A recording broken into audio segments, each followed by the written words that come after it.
திடீர்னு பூட்டின வீட்டுக்குள்ள ஒரு சத்தம். என்ன சத்தம்? உங்களுக்கு சமாதானம். உடைந்த உள்ளத்தை உயிர்ப்பிக்கிறா. நான் நம்புறேங்க, இன்னைக்கு உங்களுடைய சூழ்நிலையை ஒரே ஒரு வார்த்தையினாலே ஆண்டவர் உயிர்ப்பிக்க வல்லவர். எத்தனை பேர் ஆமென் சொல்ல முடியும்? இந்த உலகத்தில் எல்லாம் குறைவுள்ளது. வசனம் சொல்லுகிறது சங்கீதம் 19:7 வசனம், கர்த்தருடைய வேதம் என்னை குறைவற்றதும் என் ஆத்துமாவை உயிர்ப்பிக்கிறதுமா இருக்கிறது. வசனம் என்னை உயிர்ப்பிக்கிறது, அந்த வார்த்தை என்னை உயிர்ப்பிக்கிறது. சோர்ந்து போகாதீங்க, சமாதானமாக இருங்கள், பயப்படாதிருங்கள். நான் உங்களுக்கு முன்னதாய் கலிலேயாவுக்கு போகிறேன்.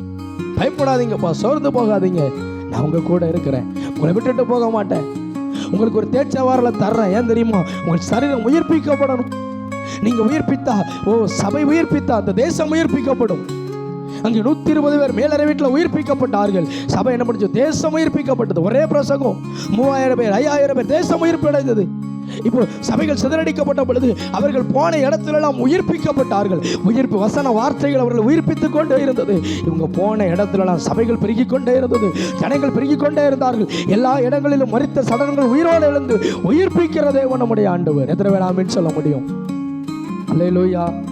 வசனத்தினாலே அவர் உயிர்ப்பிக்கிறவர்.